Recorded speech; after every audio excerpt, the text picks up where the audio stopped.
I cannot, I can only recreate those qualities in you to a certain extent. If you don't have that, absolutely I'm done. That will mean. So my biggest criteria in hiring anybody is, do you have a state of mind and an emotional intelligence that talks about empathy, caring, respectful. If you're not, even if you have two PhDs, I think no, it doesn't matter. This is a podcast called Walk, Talk, Listen. An attempt to connect people and make this world a bit better by sharing opinions and experiences based on the belief that everyone's perspective is true, albeit partial. My name is Maurice Bloem, and I would like to welcome you to yet another episode of Walk, Talk, Listen.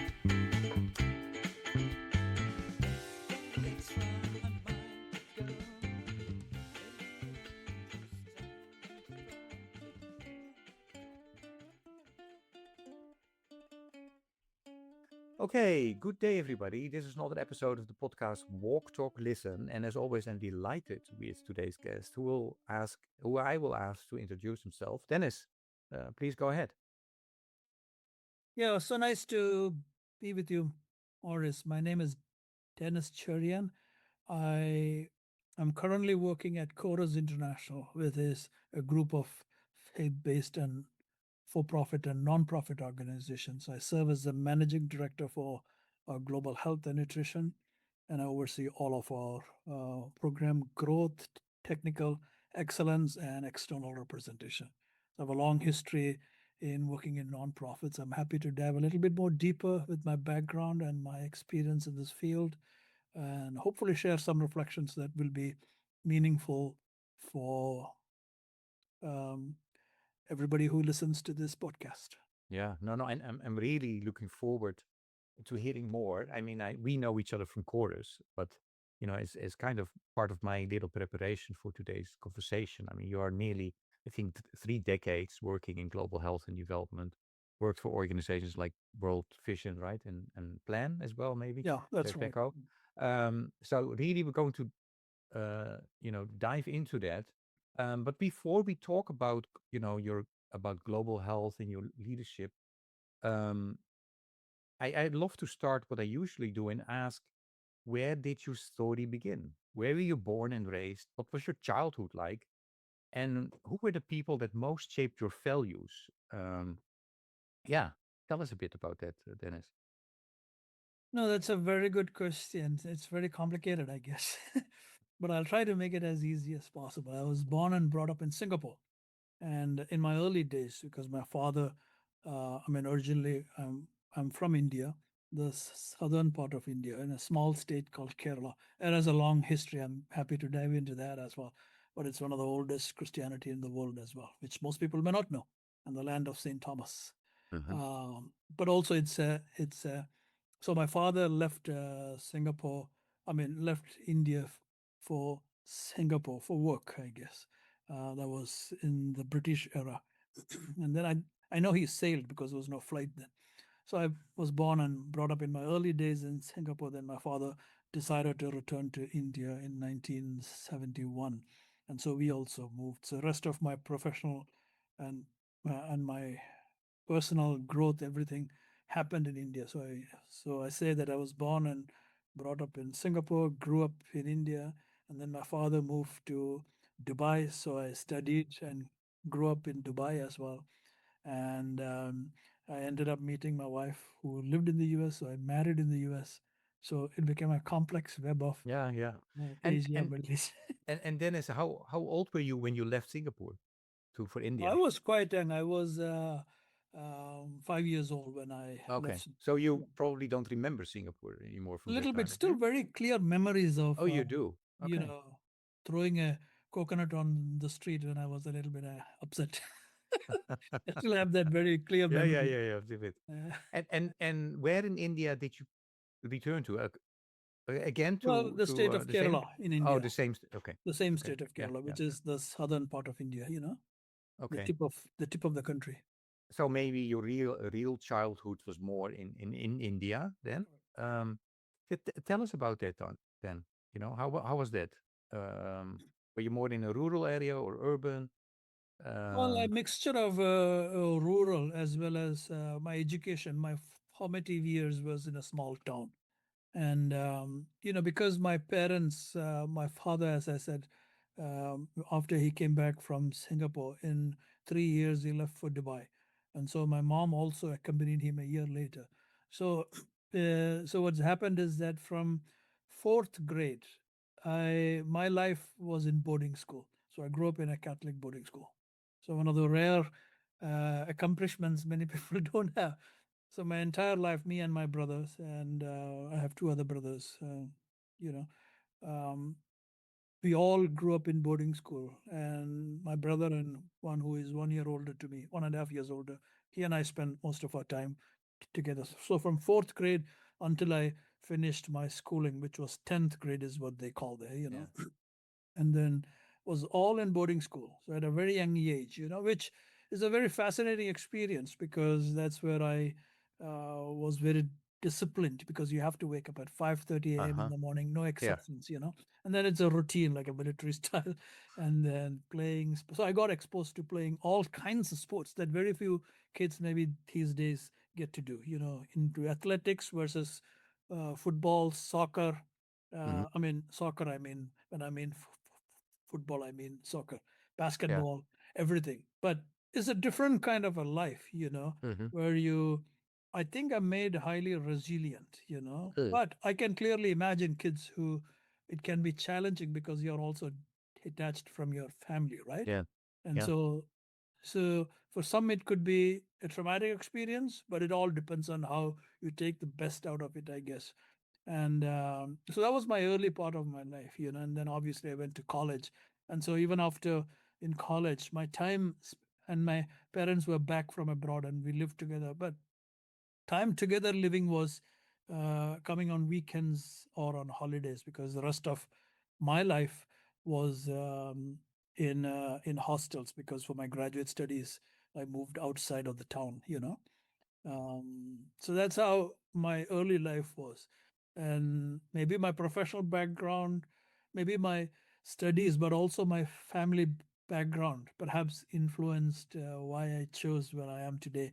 My great grandfather was a renowned priest, and so who was all into a lot of healing, Yeah. but also into a lot of social services. At one point in time, I wanted to be a priest, but that never worked out. But eventually, but I think the qualities of what he did in terms of service, healing, sort of, maybe it's genetic. I feel that Mm. eventually I came to that path.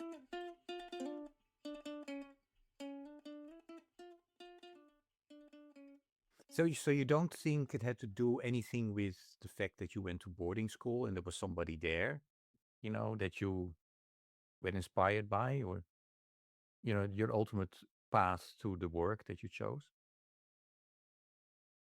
or it was more for, yeah, parents and family?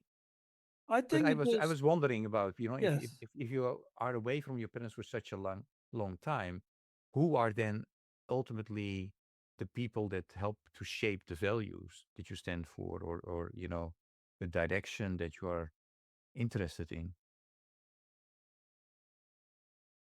It's a challenging question, I think. I cannot Uh, attribute to any one person, that eventually shaped my. I mm, mean, as an Indian growing up in India, your parents' dream always has been either you become a doctor or an engineer. Simple as that. There's no thinking outside of that box. So I obviously also I was drawn into that kind of thinking. So everybody is trying to do their best, take exams, prepare, and try to get into a medical school, like I try to do. Um, so you know, maybe our dreams of exploring far beyond all of those was limited because we were boxed in this. And I mean, it's not to say that it was just boxed, but the opportunities to think outside, like doing what I now did, was nothing that was even heard of, at least in my circle, in my friends and our community. So I cannot attribute to any one individual. Maybe the medical piece or going into healthcare was sort of influenced by those kinds of early thought processes, I would say. But on why I chose my path, I don't think I can attribute to any, Mm. Okay. Yeah. Yeah. you know, Any person, right? any person. One question still about that period of being in the boarding school. Um, what lessons from your upbringing at that time still guide you today? I mean, you did mention resilience and maybe discipline. Um, some other lessons. I mean, no doubt about it, about discipline and highly resilient, Mm. and the ability to thrive in any environment. Because boarding school is is more about, gives you more organization, but it's also not an easy environment. I can write a whole book about that one day, what my experience is, good and extremely bad also, or bad, or how it has impacted, you know my friends or colleagues. But I would say that, but uh, the versatility, I think, because you're exposed to so many things. And I started washing my own clothes when I was in fourth grade. Mm. I would ask the question, how many kids today in grade four, you can imagine the age, washes their own clothes? I can say it's almost zero. Yeah. It would be. So that's the kind of, you are so much used to uh, an independence, that dependence on others is not a way of life you're brought up with. So much independence. I think that's one reason why you become so resilient. Because you know that you have to take care of yourself. And then resources were very limited. I grew up, my father came from a very wealthy, but eventually I went through a phase in my personal life where I really didn't know there would be food on my table. I went through that because my father was ill. And so obviously there's no social security systems that could protect you. What was in the bank, you get interest, and that's how you live. And I went through that kind of a phase. I still have more personal stories to say about, when my father passed away, the last, before his last night, he gave me a handful of money in his hand and said, "This is all I have." I still remember about that. So Wow. that's a very traumatic Yeah. experience. Yeah. And that was not much. Hardly I Hmm. could buy maybe something, a coffee maybe, in today's. Hmm. But it has always made me to become financially secure. I just don't like depending on anybody. I don't like taking loans from anybody. I don't like to owe anybody anything. That has become always my mindset. Of course, I owe in terms of gratitude, not Yeah. in terms of owing Mm. anybody. I just gives me a lot of anxiety. Maybe that's the personal background that, Mhm. but that's great for me because I just don't depend on anybody. I don't like to owe anybody anything that I owe them. Of course, if I owe, I have to give them back. But I would say, so that resilience, independence, the versatility of skill sets, by the way, Mhm. there is not a student who grew up in a boarding school who didn't play soccer at the same time could play cricket at the same time. That same individual can play basketball at the same time. That individual will be participating in 100 meters. So it's like you have to. This is Mhm. the way it was. So I was like, so we were all used to that kind of, so multiple skill sets you get exposed to, which I think is great. Um, what else can I say? Um, yeah, and people from all kinds of backgrounds were there. The good thing about when I grew up in India, also in a boarding school, is, it's, although it's a Catholic school, it was, and a Catholic boarding school, it had people from all cultural backgrounds and faith backgrounds. In other words, you were exposed to multi-faith, multi-faith environment. And also in school, that was true, by the way. In school and college, everywhere, we grew up mingling, knowing other faiths, other traditions, different other cultures. So I think you are probably a well-rounded person that gives you more tolerance and ability to accept and ability to understand other people. And probably I feel also, uh, try to make the environment that you live in a much more peaceful. I think, because if you don't understand other people, other culture, and other religious traditions, then you're always going to get into conflict because you always think yours is the right way to do of doing things. Mm. Yeah. No, I don't disagree with you there. Um, no, thanks for that. It's fascinating to hear from you. You know how that boarding school period really, was instrumental, of course, in so many ways. Um, okay, then yeah, you mentioned, as somebody comes from India, basically you have two choices, right? And one of those choices is into health, becoming Mhm. a physician. That's the path you went, right? Um, so maybe a couple of questions for you around it. What I'm kind of assuming that you also directly worked with patients, and what did that teach you?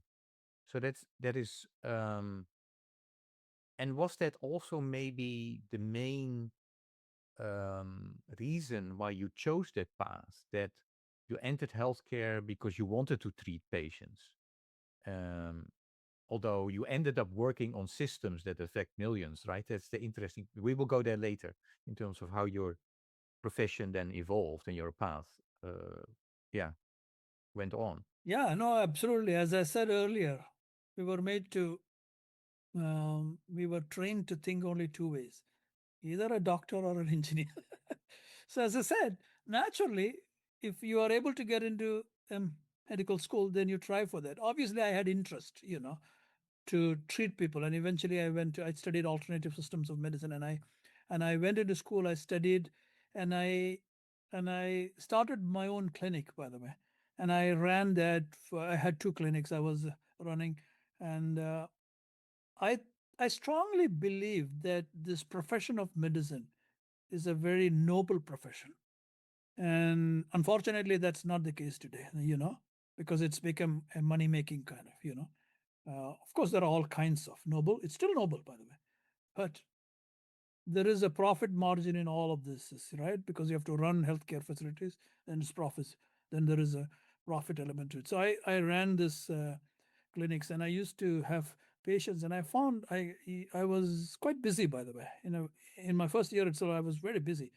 In an hour, I used to have like a couple of hours. I used to have sometimes like 20 patients waiting for me. So I'm like, okay, that's great. I could do this. But there is this idea. It's hard to explain this, by the way. There is this whole idea about people coming to you and feeling this and experiencing this healing experience, and people often come and say, and even I had my mother-in-law here who used to say, give it with your own hands. So I put the first drop with my own hands. And so people trusted that some kind of a healing touch happens when you have. That's a very beautiful experience. It's hard to explain. And so I had this blessing. I feel like when I treated, there was profound experience of healings, for people that never had that. And so that sort of attracted, I think it sort of solidified my calling, my initial calling of being a physician, I feel. Because it's not just becoming a physician for the sake of, but this idea that this healing experience people could experience through you. And they often ask that way, why don't you give me the first dose? Although I pack and give medicines, go home, but that kind of, and a lot of healing experiences came to me. But I was running this my own clinic, and somehow in my heart of my hearts, I feel like being connected to the person. There's a spiritual aspect to it, I think. Something it's hard for me to explain. At one point, I said I thought I would become a priest also, but that never happened though. But what I'm trying to say is that um, that led me to explore, is there any way I can serve more? So one day I was in this, so the week I'm thinking, I would love to work in sort of a mission setting. It's a very strange coincidence, by the way. And every evening and morning, I used to go to the local library to read all the newspapers that were there, because that's a way to while away my time also. I read in local language all the English newspapers. And the week before, and this week I'm reading, there's an advertisement from the Church of South India who has opened up. They are looking for a missionary physician to run a hospital in 1,000 miles away from where I reside. Interestingly, I'm like, this is very fascinating. And I apply, and strange coincidence, they choose me, and I leave my private practice and go to this mission hospital. And for 2 years, I lived in one of the most harshest places where it was under the Mao's rebel movements at that time. And so it was constantly fighting, bombing, and bodies on the street, But I went through that experience, but I ran this mission hospital, which I would say, in today's terms, my monthly salary would be $20 a month. That's all. And it was not even big at that time. But I lived there, worked under the extreme harsh conditions, extreme heat. But when it rains, I'm at least above my ankle in water because it leaks the mission building.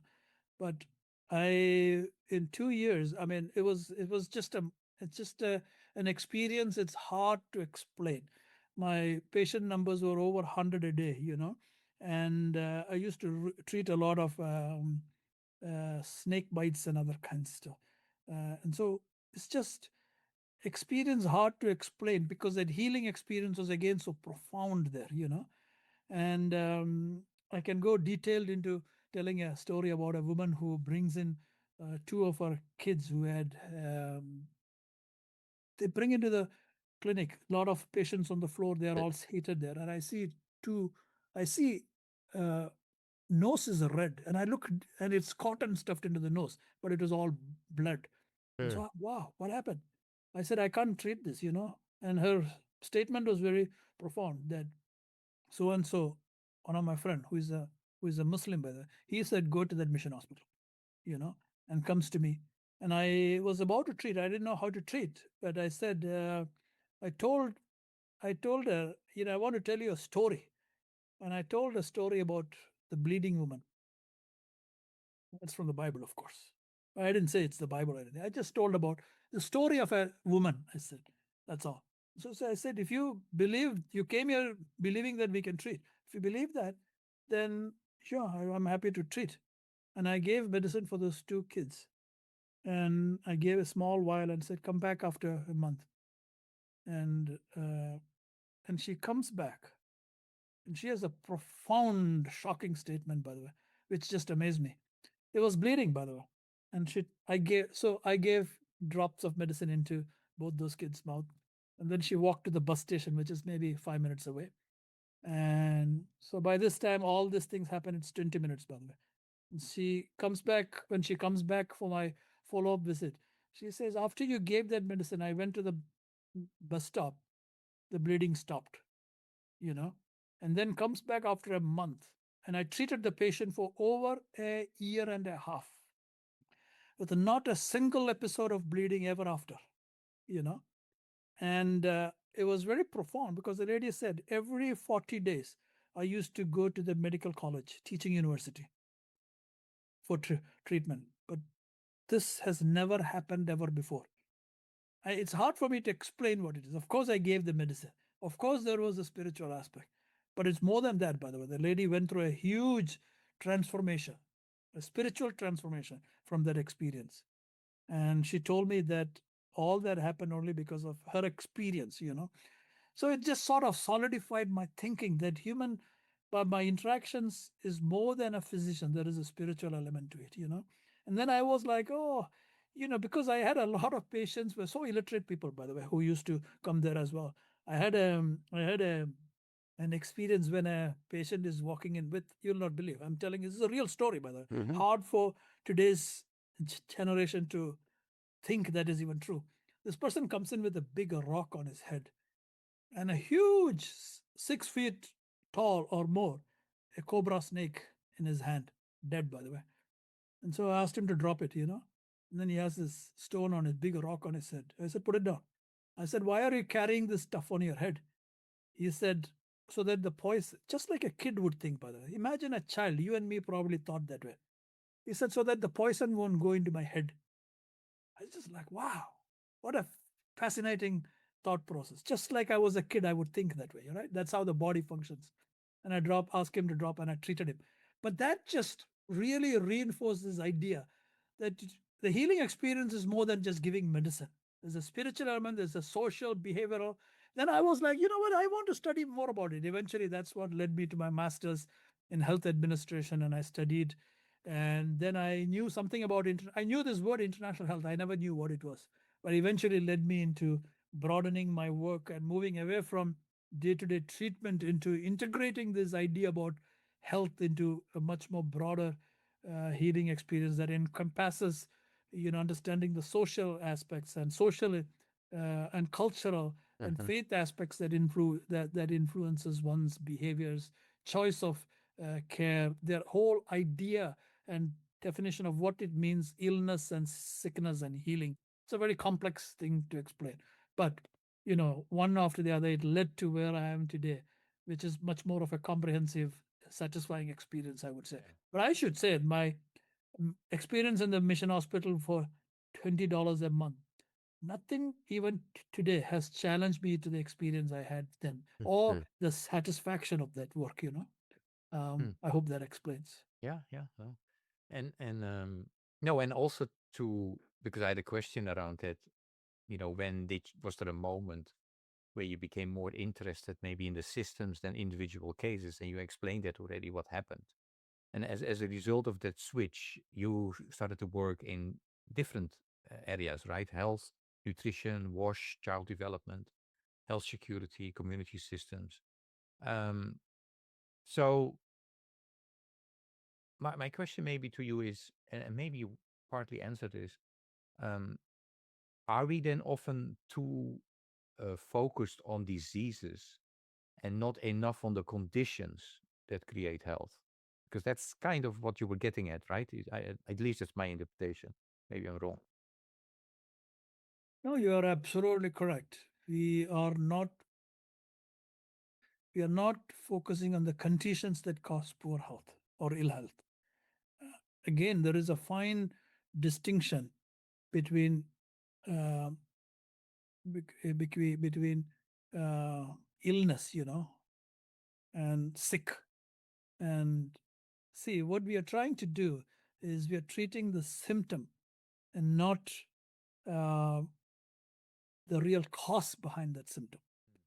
All of these treatments that we are providing, they are treating the symptom. But the philosophy that I got trained and learned and apply, and I still strongly believe, is there is no two individuals in this world are the same. Simple, period. If you can prove it is, proof. That's why none of our DNAs are the same, or none of our fingerprints are the same, because we are all different. If that is true, then every person who presents with a disease has to be unique in itself. That's the idea about individualistic treatment. In other words, the conditions that they are exposed to, or when the uh, illness is in that individual's body versus my body, it takes its own unique identity. Therefore, no two individuals are the same, therefore no two diseases can be the same, even if it's the same disease, because you have to treat it based on the individuality of those individuality. But what we are now doing is treating the symptom and not really the disease or the cause behind. So in this kind of work that we do, when we are trying to address the systems, we are not just treating the disease, but we are trying to understand the social aspects, the cultural aspects that's all behind this individual. Let's take this Ebola case, for example, by the way, in the DRC right now happening. Yeah. Pretty clear. But there are communities that still do not believe it's Ebola. They thought it's cholera. They just burned down some kind of a healthcare facility and other centers because they lost trust in the people and in the government. Obviously, government is doing the right thing by not giving back the body because it's infectious, but people are not ready to accept that. So my point is this: if you dissect all of those, the central element there is trust. It is the lack of trust in the system or the individual that is giving rise to this disbelief or not even ready to accept what is evidence-based science in this case. The fact that you're not even accepting it's still Ebola, but saying, oh, it's cholera or something else, that speaks volumes. So probably we as healthcare providers are failing in that we are not able to connect with the people who we serve. If we are not able to help them understand that it's Ebola, then there's something wrong. you know Mm.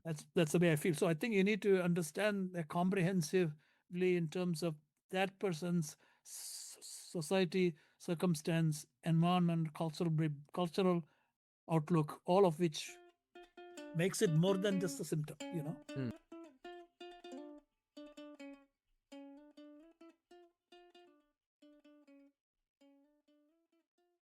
I will go a little bit later, ask you more about, that comment around trust.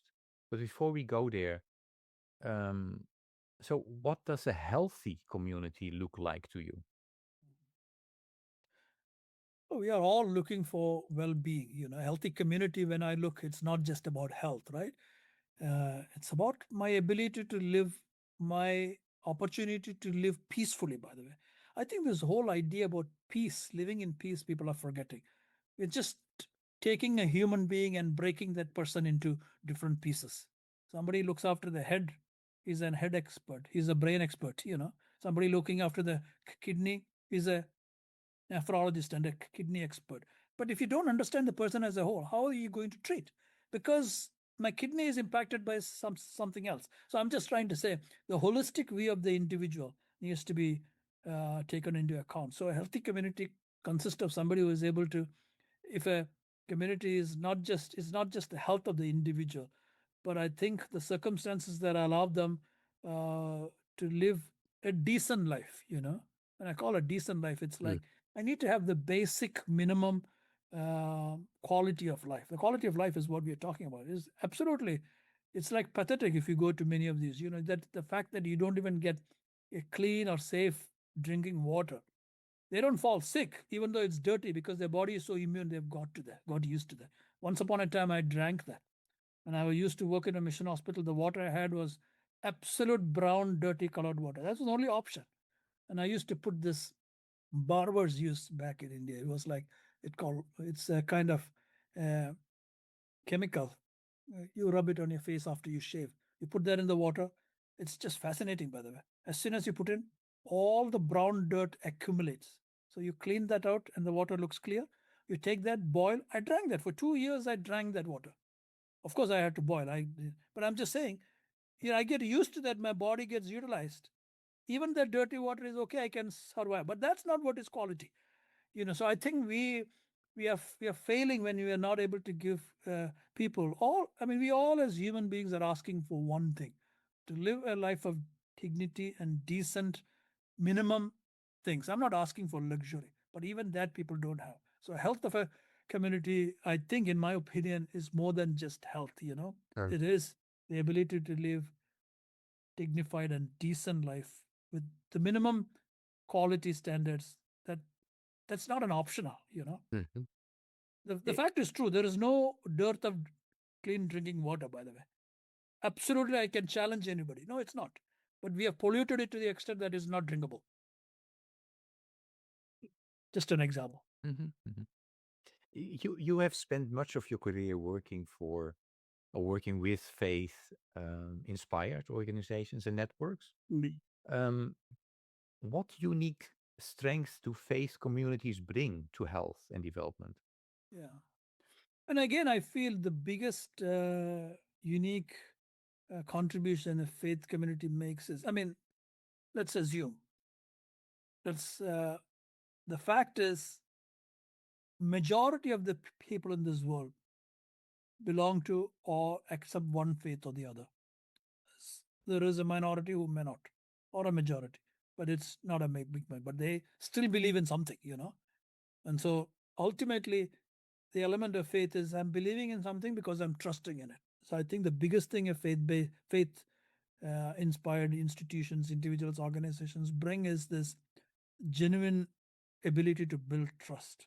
And I think the other piece is I do think strongly do feel that the faith elements are calling us is to care for one another. So the idea that I would care for you is a basic tenet of a faith. Of a faith piece. I think. So I think if you ask me, the biggest advantage, uniqueness of faith communities are the ability to trust, the idea that they care and always available for when you're there, or often is the last people to leave when everybody else would have left. Because as a faith person, I went into this mission hospital. I went to work in 1,000 miles away, $20 a month. lived in the roughest condition. It's because I was inspired by something that was a calling to me. And the calling was simple. The simple idea that I would serve others. That the idea or the attitude to serve others with no inherent um, desire that I'm going to gain something huge out of it. Of course, I make my decent living, but my clinic was never from 9 to 5 closed. It was open. I used to have patients even at midnight. Someday there are weeks when I sometimes never even had the time to sleep. So there are a lot of these, lot of people who are committed. So I think faith actors do bring this piece called commitment. But I think it's that connectedness. Always, I think, is the unique advantage of faith-based organizations. I think it's the last group to leave when everybody else would have Mm, left. mm. Yeah. No, you actually you answered my next question in terms of building on that in the era that we live in of misinformation and declining trust. The role of that faith communities and Mhm. faith institutions can play, especially relevant, I think, after COVID and in the polarized environment that we live at the moment. I would like to, if I did my homework well, um, you know my attention was caught by your interest in leadership psychology. Um, what led you to study leadership from a psychological perspective, and what have you learned about what helps leaders thrive? Yeah.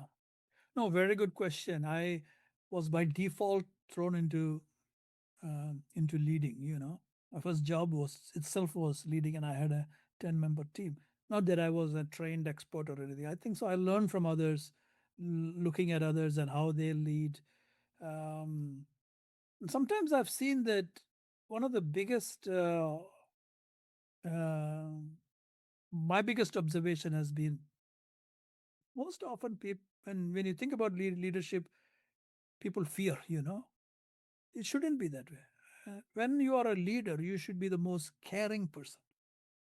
I should not be a leader when other people feel like they cannot voice their opinions or they have to walk on eggshells, or a leader who tries to show power and authority. I'm like, why would you even do this kind of stuff? No brain, common sense kind of stuff. And I unfortunately you see that even today quite a lot. It's just very surprising. And I feel it's because they try to show off their powers because they think that's what is leadership. But in my opinion, they are the most insecure people because they are so insecure about themselves, about because they feel like if if you don't uh, show those attributes, then you are a weak kind of leader. I've always felt that. So my point is this: I've always found that I always wanted to learn more about how do you understand the emotional aspects of leadership. So that's why I took that course, which was a fascinating course, by the way. And so I can come into that later as well because it's about. I think a strong leader would, of course, lead with decisively, make the right decisions, which are all common things, by the way. But somebody who can get results out of relationships, is important.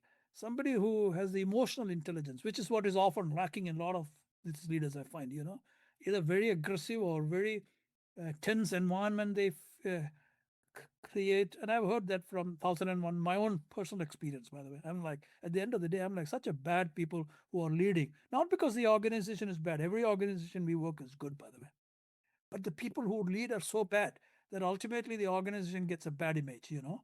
And what do you go when you do your exit interview? So don't go there, work there because it's a bad organization. I said, no, it's not a bad organization because the people who work there are bad, unfortunately. And they have created a bad image for the organization. Ultimately, why are we doing this business? I ask. I call this business also, but it's service. Why do we took in my profession? Why do you take this job, this profession? When this profession is Mhm. all about service for others and try and be a holy for others. No, you shouldn't. If you're called to take this service, then leadership is about servanthood. Mhm. It's about service to others in your character, in your relationships, in how you treat people respectfully. That's what is missing in today's Mm. leadership, I think. So I definitely wanted, there are good leaders, don't get me wrong. But there are so many bad leaders that people every day. I often say every day when you wake up in the morning, I should be so excited to go to my work. I shouldn't wake up from my bed and say, "Oh my God, I have to go to work today." I'm fearing, dreading, because you know why? The leaders there are so bad that I don't know what they're Mm. going to explode to tomorrow. It shouldn't be that way. It's just a simple thing. Lead with truthfulness, lead respectfully, and understand the other people's perspective. It's not a weak leadership. Caring is not a weak leadership. Unfortunately, that's what most people think. Mhm. So what you're saying is, leadership is not only about technical competence, but very much also about self-awareness, empathy, resilience, relationships. And if you would compare those two things, right? What is it 50-50, 60-40, Oh, no, I 80-20? definitely think, see, it's a very good question you're asking. I interview a lot of, over the years, I've interviewed a lot of people Mm-hmm. for my jobs. We get excellent people, right? PhDs from most reputed universities in the world, technically competent. But my point is this, and I always said, I'm not looking for the technical competency because I know I can get it. But I'm looking for people who have the emotional intelligence, empathy. That's something I cannot create in you. It is a virtue you have built over the years through as part of who you are. You grew up, your family, and everything, all of those aspects. I cannot, I can only recreate those qualities in you to a certain extent. If you don't have that, absolutely I'm done. That will mean so. My biggest criteria in hiring anybody is, do you have a state of mind and an emotional intelligence that talks about empathy, caring, respectful. If you're not, even if you have two PhDs, I think no, it doesn't matter. So I think I'm looking for more these kinds of qualities because technical things, trust me, Mm-hmm. anybody can do if you have the right skill. There are so many people out there who can do these things. But are there sufficient people with these kinds of personal qualities that make you the most efficient and successful in your place of work? Yeah. Anybody who recruits, I think that's where you need to place your emphasis on, I feel personally. And Uh-huh. that has never gone wrong in my experience for my close to 3.5 decades of my work. So, no, thanks, Dennis. And so what do you see among the younger leaders entering our sector? Are they bringing something different? And what advice would you offer to someone starting a career in the work that you're doing, global health development, etc.? You mean for young professionals or young Yes, professionals yeah, into yeah, leadership or yeah, all of that? yeah. Young, no, more the younger leaders, the emerging Yeah, leaders. yeah. Yeah. Well, I think young leaders are great, and we need to promote more young leaders. One of my ambitions, and I always said when I've interviewed also, I said, what do you think about what's your plan for the next 5 years from now? Of course, I said professionally, I want to grow and contribute. But my biggest dream is how do I build the next generation of leaders so that I can transition this. That is very true statement. So always I'm looking to identify and build the next generation of leaders. But I think I would recommend that the next generation of leaders learn from existing leaders who have decades of experience. So don't think you can throw everything of those into the trash and all of a sudden you will emerge as a very successful, efficient leader. Because I think the young generation, obviously, we are all living in this age of a fast-moving, entrepreneurial, technology-driven world. So in this world, you can lose the human touch, but guess what?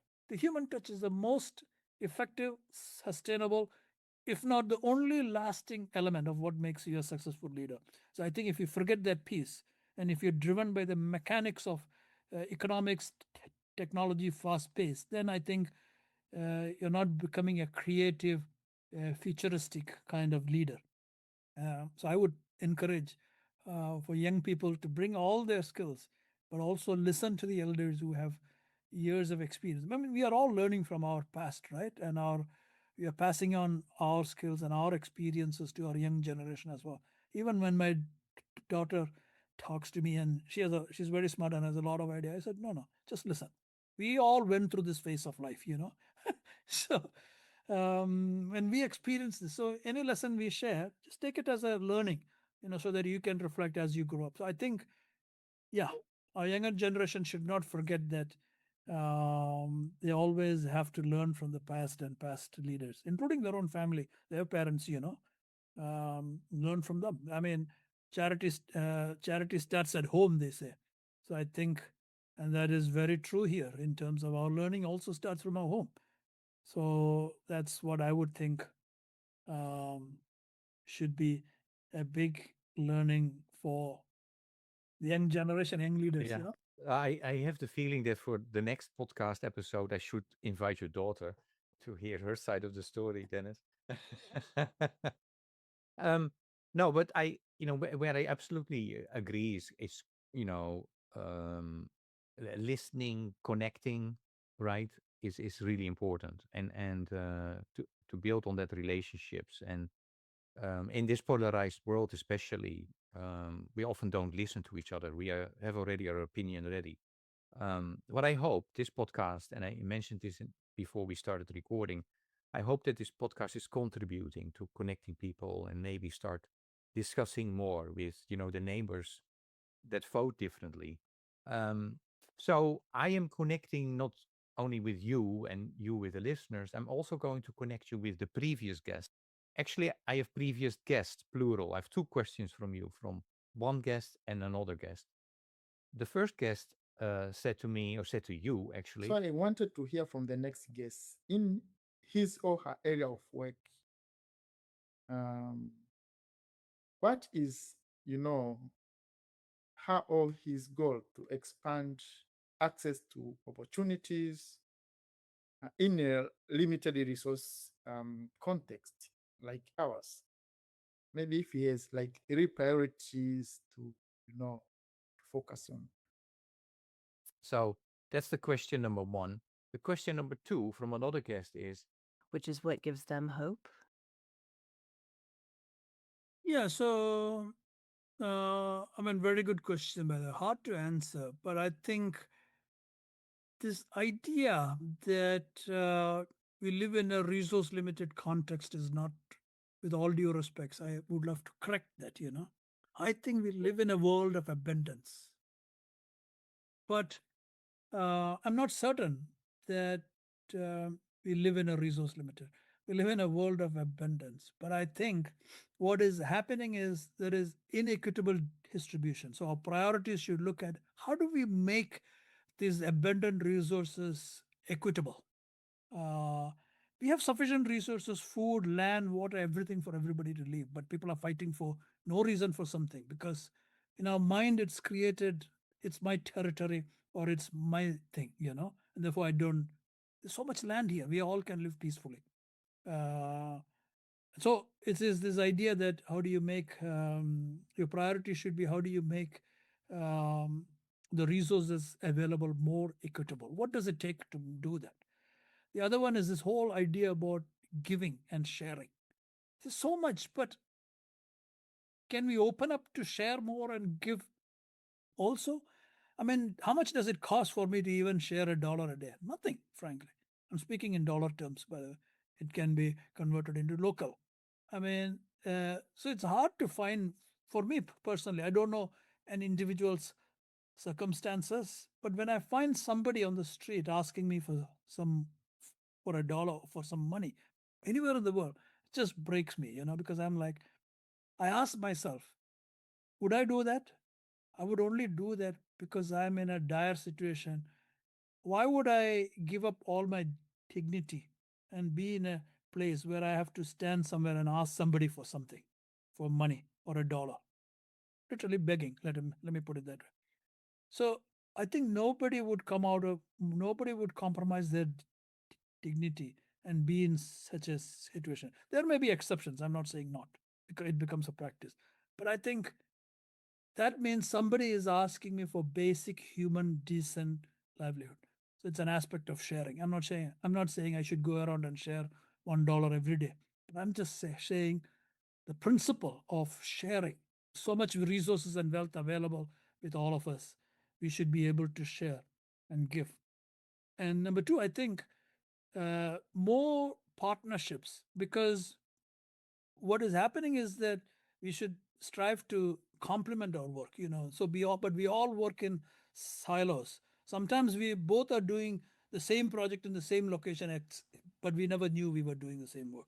So in other words, we all have complementary strengths and resources. So if we partnered, we could stretch those resources and those complementary capacities to far greater reach, then I would have been able to do that. So, uh, and therefore we don't d- duplicate, and also I always think that uh, uh, one of the greatest impact is, would be making sure that people who are impacted, in this case, communities that we serve with, that they are in the driver's seat. They are part of the solution.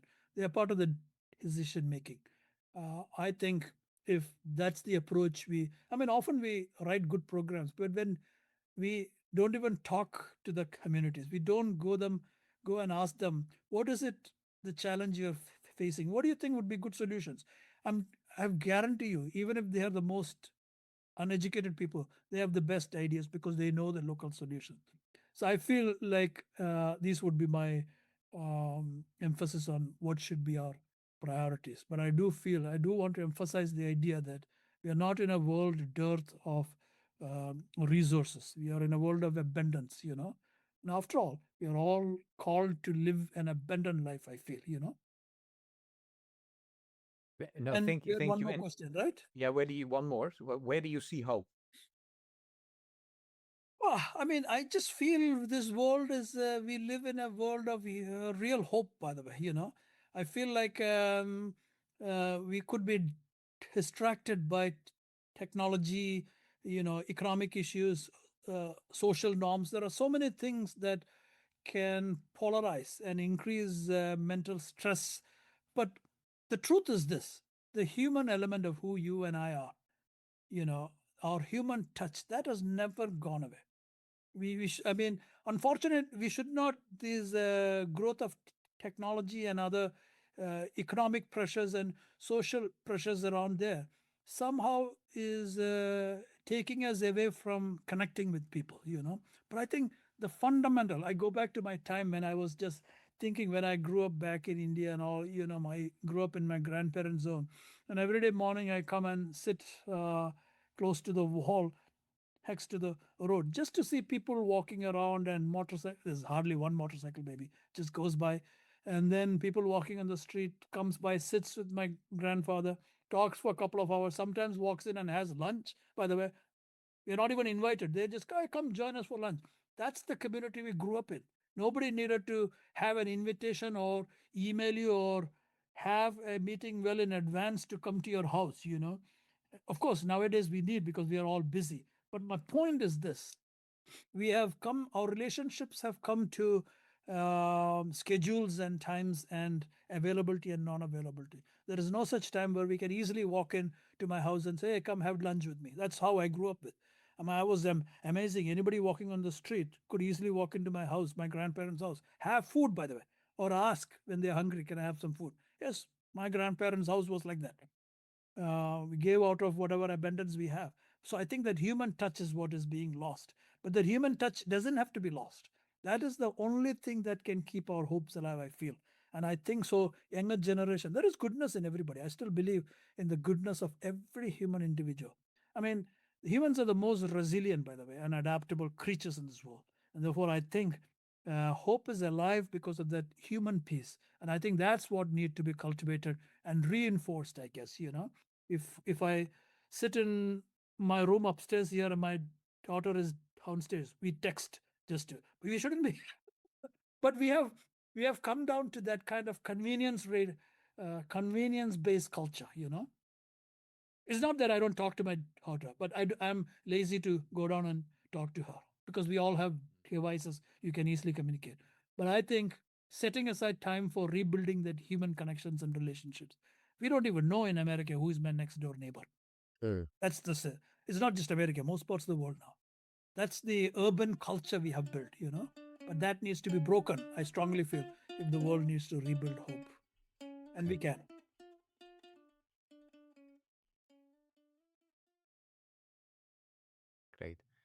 Thank you so much. I mean, these conversations always go fast, Dennis. Yeah, I'm really enjoyed uh, the talk with you so far. I have three last questions. If we can do them relatively quick in a maybe kind of a rapid fire type of way. The first one is because I feel that we did not yet specifically address the work of chorus. So if you can say something, or other uh, quickly in terms of, kind of an elevator speech and what your role is, I think that would be good. Then the second question is my music question and asking you to come up with a song or a piece of music that best embodies for a big part what you are about and why. And the last question is any um, question that I did not ask you today, but I should have asked you. sure. Chorus International is a mix of organizations. It's a blend of organizations. We are faith-based organizations. We are a blend of for-profit and non-profit organizations. And for-profit consists of Lutheran World Relief and Interchurch Medical Assistance, or IMA World Health. This mix brings us and gives us the ability to integrate both health as well as agriculture, livelihood, education, other humanitarian assistance um, programs. Because again, as I started in my conversation, human beings are to be seen as holistics, and their problems are also holistic. You cannot isolate them, right? So we bring those holistic programming that are basically addressing the fundamental needs, but also equips us with the capacity to provide technical assistance to national governments and others through our technical capabilities that are acquired through additional partner organizations, for example, like Cadesta, which also applies a lot of works around land tenure issues, GIS, etc., but also technologies solutions through CGA Tech, and also ground up investing, which is about impact investing.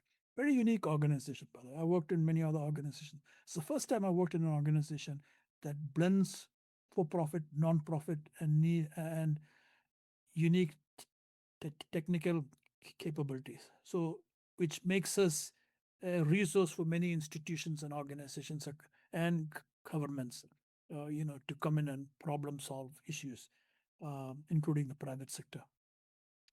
And I serve as the managing director. I oversee all of our global health and nutrition work, um, bringing working to bring new resources, but also setting technical standards and supporting our organization to implement those programs very well. Very proud that Chorus is a terrific organization that implements programs with excellence, and we account for every dollar that our donors give us. They are hard-earned money that is given to us, so we are accountable to every donor, which is uh, delivered through excellence in accountability, but also in terms of high quality results. Um, and my song, you asked me, I thought about it. It's hard to answer. I love song. I wish I was a singer and I wanted to be, but I never got trained. But I thought about all of our conversations and what are the topics. So the song that immediately went through my mind was um, um, "What a Wonderful World," sung by Louis Armstrong, right? And it was very uh, because I love that song and I always listen. I remember my father used to have record players. There's all kinds of, and one was Louis Armstrong's "What a Wonderful World." And I did some research and I found it was written in 1967 by Bob Thiel and George David Weiss. And it was conceived as a peaceful antidote to the social and political turbulence of the era. And we still live in that kind of an era. So it's still relevant today. And they thought Louis Armstrong would be the best person to sing that. Such a beautiful song and lyrics. So that's what I think would be a good song for today, I would say. That's great. And so I will add that song to a playlist that we developed on Spotify. If you go to Spotify and search for hashtag Yes. Walk Talk Listen, you will find all the songs that have been selected by my guests, and I will get it onto YouTube as well. Okay, and then the last question. What should I have asked you but didn't ask I you? think you should, the question that I would have loved to be asked, and I think I would ask for the next person is, we are living in a world of facts, fictions, and fake news and information. But how, and which is obviously destroying, our social fabric. Fra- Truthfully speaking, it is, because we live in a world of unreal and not true stuff. But we know that only thing that can thrive is upholding truth. And so, and we don't need to define what truth is. It's not a complicated thing. You can again twist it, but the truth is 1 plus 1 is equal to 2. So if that is true, then truth is very simple definition. So how do you uphold truth? And truth as the basic requirement in our conversations, in our engagement, in our information serving, in how do we like to treat others and people around the world. I think that's what I'm struggling with. I always think about the world today. I'm like, oh my God, I don't even watch news now because it's such a traumatic experience watching, Yeah. because somebody is debating somebody. They're all talking about their views and their facts, none of which may be true. But there is a truth in between all of those. Truth is very simple, as I said. 1 plus 1 is 2. Just lay it out there. There's no debate for that. If you can prove, unless you can prove 1 plus 1 is equal to 3, which is not true. So I feel like we all need to uphold the truth element. And so, what does it take for us to uphold truth? Is what I would think. Is the Okay. question I would like to ask. Okay. So we will ask that to the listeners, and they can answer that question in, if you go to walktalklisten.podbean.com, you can write it there. Unfortunately, you have to subscribe then. I don't know if that possibility is there with Spotify or with Apple, etc. So, but for sure, within the podbean.com world, you can answer that question or email it to me, and then I will make sure that I share it with Dennis. And we might come back to that particular issue if we get enough responses. Dennis, thank you so much for your willingness to talk with me today, for everything you've shared, for what you do, for who you are, and all the best with your work with Chorus. Take care. Thank you, Morris. All the best.